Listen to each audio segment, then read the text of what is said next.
Aujourd'hui, on se retrouve à l'atelier avec un couteau suisse. C'est pas pour rien, c'est parce qu'on a un produit à déballer. H5 Flow de chez NZXT. Alors bon, je sais pas si ça se voit bien à la caméra, mais Amazon l'a livré et il y a quelques petits coins qui sont un petit peu impactés. Alors j'espère que c'est bien emballé là-dedans, parce que j'ai pas envie d'avoir le verre trempé qui est décapité avant même d'avoir fait le montage. Bon allez, on déballe tout ça.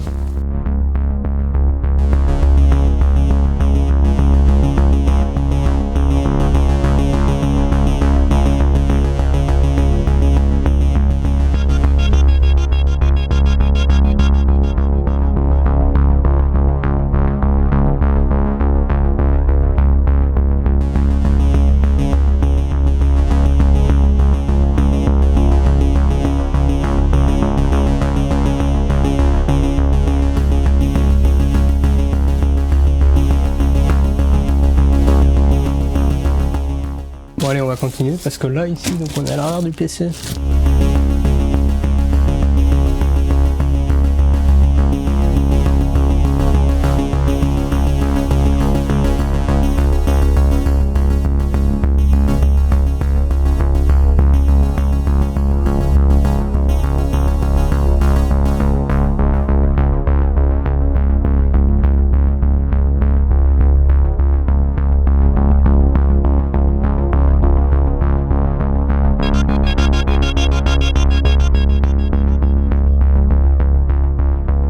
Voilà, vous vous retrouvez un peu plus à hauteur du boîtier.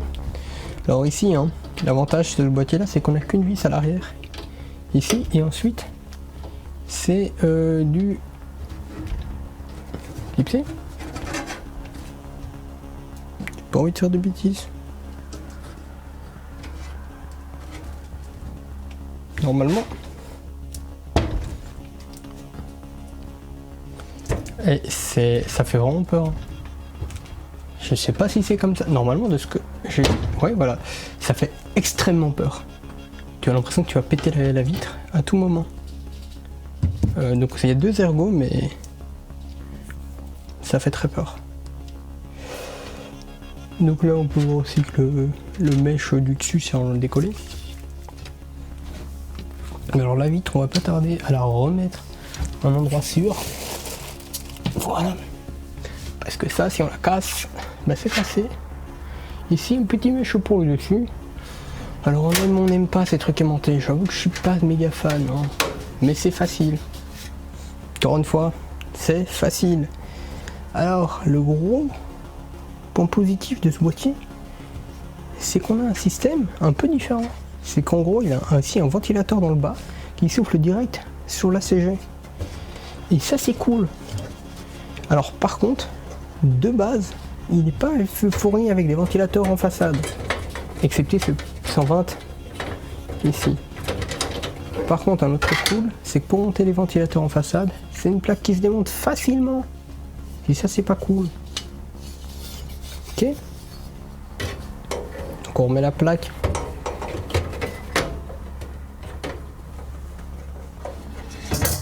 D'ailleurs, il y a aussi un mèche, le devant.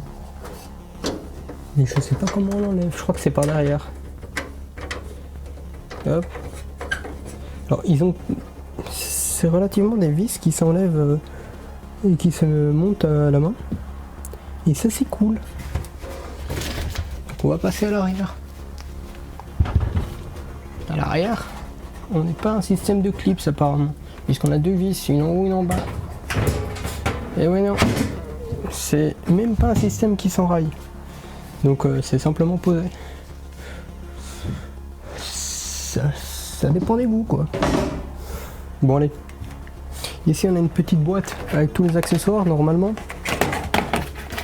Les accessoires qui me tombent. Voilà. Qu'est-ce qu'ils nous fournissent? Attendez parce que la plaque se pète la gueule.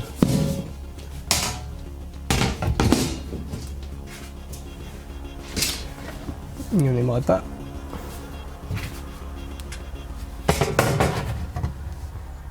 Donc ici on a des petits colsons. Bon c'est cool, hein. Ça paye pas de mine. Alors, ici, on a des vis, quasiment toutes les vis en fait. Des vis pour fixer les SSD, des vis, je sais pas à quoi le sert celle-là, mais des vis pour fixer les ventilateurs, des vis, une entretoise en fait, le petit embout pour mettre sur le tournevis et fixer les entretoises, et des vis pour la carte mère. Il n'y en avait que 4 par contre. Très étonnant. Bref, mets ça de côté. Alors ici on a la plaque. C'est une plaque un peu particulière parce que sur cette plaque, vous allez pouvoir y fixer à la fois un HDD, un SSD ou un SSD.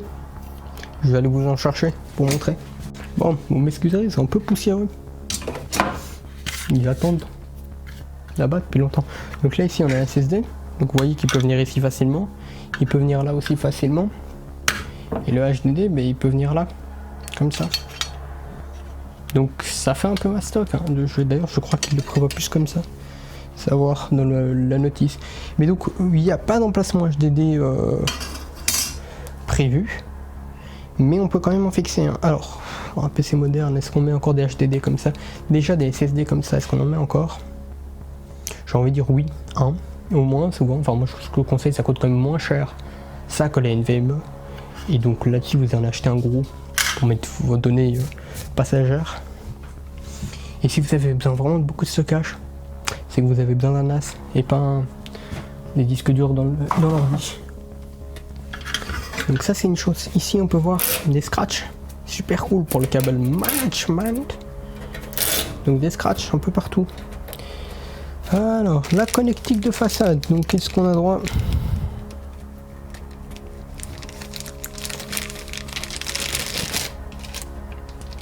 Hop, ici on a le droit à la connectique, je crois que c'est la connectique USB-C. Je vais vous zoomer tout ça. Hein. Donc là ici, connectique USB-C. Protégé, parce qu'il y a un USB-C en façade. Connectique USB 3. Donc il y a aussi un USB 3 en façade. Il y a le... C'est pourquoi ça? C'est petit KG. Bon, il n'est pas précisé. Ah non, ça doit être le ventilateur du bas. Voilà, et ça c'est le front panel et le HD audio. Voilà. On va enlever ces attaches là parce que des attaches comme ça avec un peu de fer dedans, on ne laisse pas ça dans un ordinateur. C'est déconseillé, du moins surtout pour attacher des câbles. Donc oui, là ici celui-ci, c'est en fait c'est juste que c'est des des fans 3 pins. Donc voilà. Et ici donc oui, on retrouve bien donc notre USB 3, notre USB-C et nos deux l'HD audio. Donc ça doit être en fait une connectique multiple micro et sortie casque, puisque vous voyez au nom de connectique qu'il y a dessus. Et le front panel, où est-ce qu'il est? Le front panel, donc on a le power puisqu'on a un bouton et on a un ring lumineux tout autour. Donc ici on retrouve caché là ici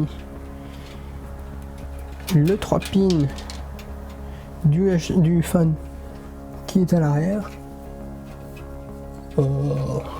Et donc voilà, donc encore une fois tout dépend d'où vous les câblez. Voilà. Hop.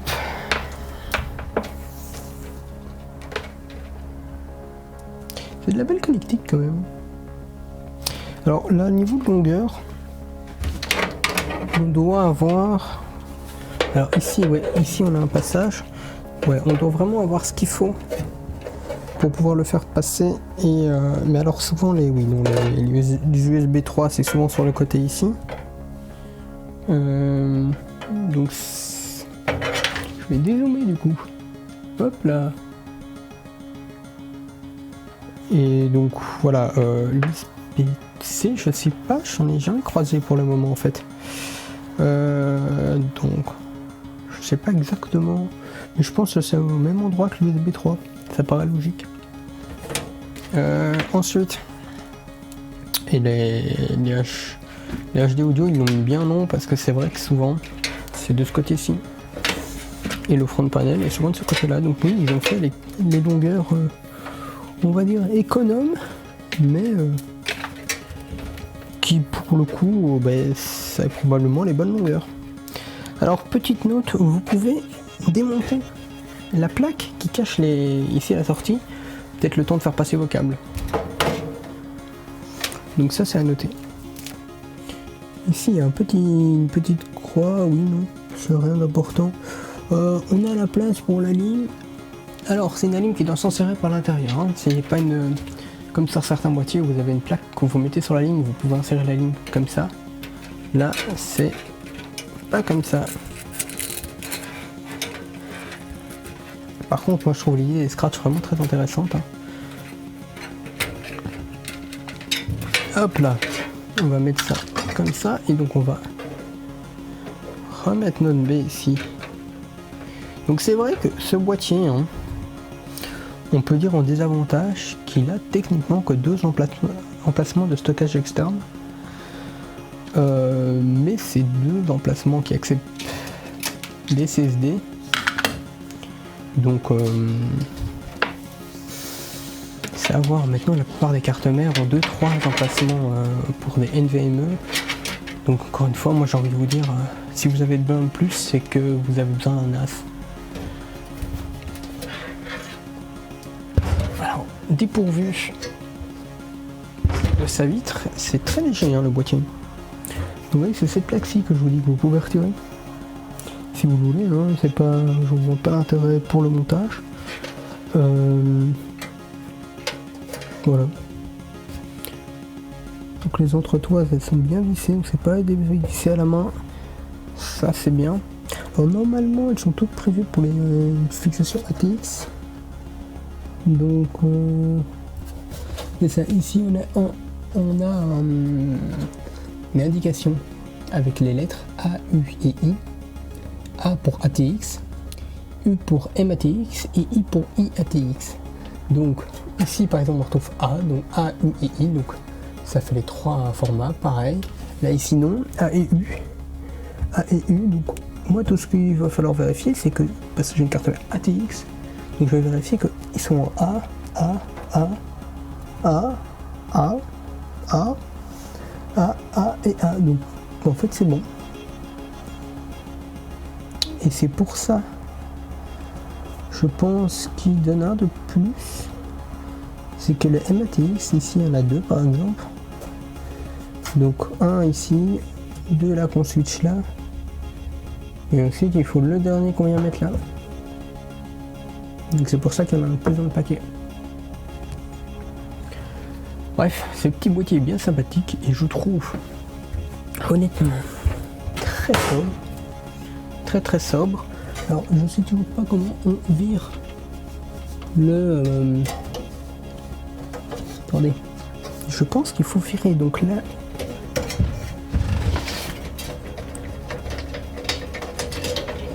donc ici hop on a ça et je pense que pour enlever le, je sais vraiment pas comment on enlève, il n'y a pas une,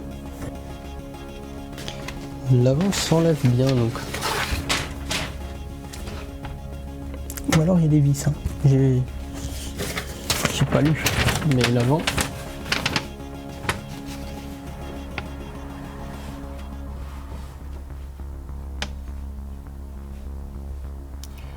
Donc on enlève le 1.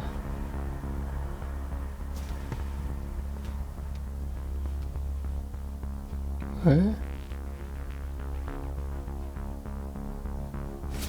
Et alors on est censé pouvoir retirer l'avant.